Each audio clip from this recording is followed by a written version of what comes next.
memegang peranan kunci untuk memperbaiki rantai logistik.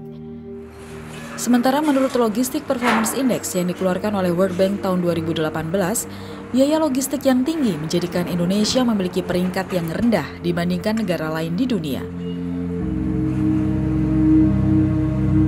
Pembenahan dan tata kelola pelabuhan adalah upaya dalam memberikan dampak terhadap efektivitas dan efisiensi biaya di kawasan pelabuhan.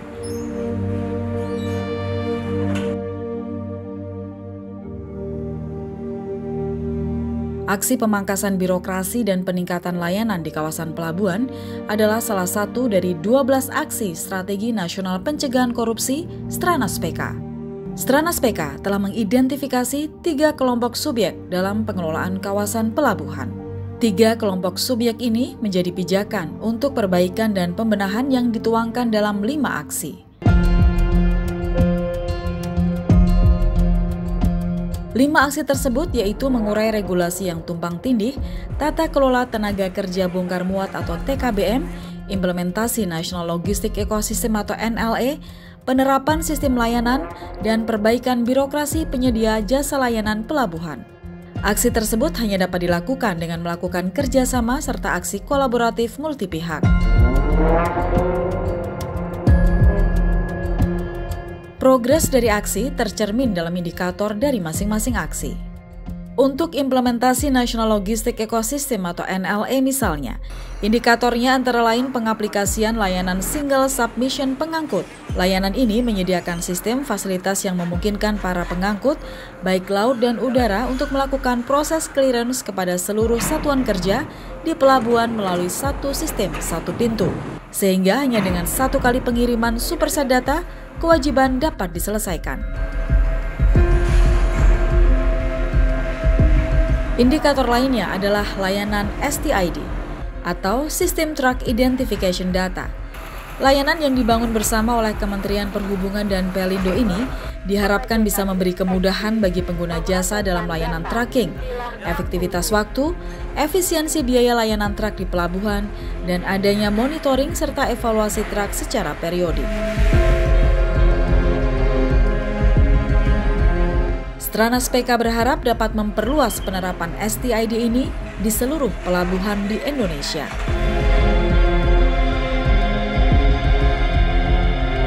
Indikator NLE yang tak kalah penting adalah layanan Single Submission kepabeanan karantina. Layanan ini mengefisienkan proses pemeriksaan bersama Bea Cukai Karantina sehingga tidak ada duplikasi kegiatan pemeriksaan fisik baik untuk impor maupun ekspor. Hasilnya telah bisa dirasakan oleh pengguna jasa kepabeanan karantina. Sekarang mirip banget.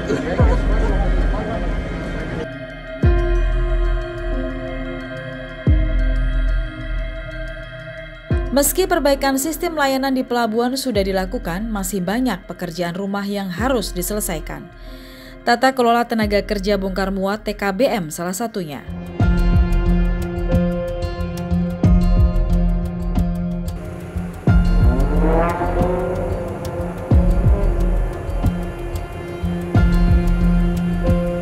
Kami belum mendapatkan kesejahteraan seperti halnya masalah JHT, ya kan? Itu pun baru 2 tahun ini baru dibayarkan. Anggota baru mendapatkan JHT sekitar tahun 2020. Kami menuntut hak yang kemarin dari tahun 2015.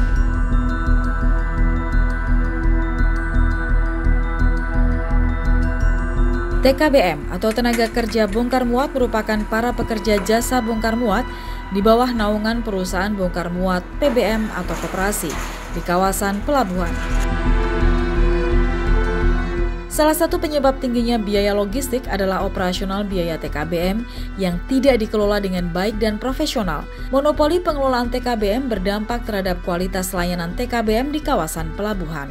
Hal ini dikarenakan adanya kesepakatan bersama antara unit eselon 1 di 3 kementerian pusat tahun 2011 lalu.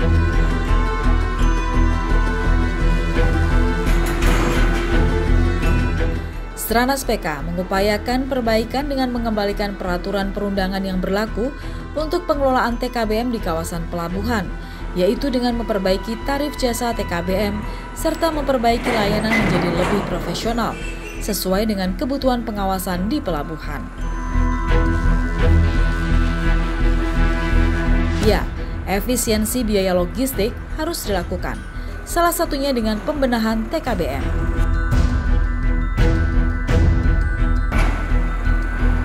Selain upaya lainnya yang termasuk dalam 5 aksi yang berpijak pada 3 subjek utama seperti yang telah dipetakan oleh Stranas PK di ekosistem pelabuhan. Mari dukung bersama ciptakan kawasan pelabuhan dengan birokrasi dan layanan yang terintegrasi yang berujung pada efisiensi.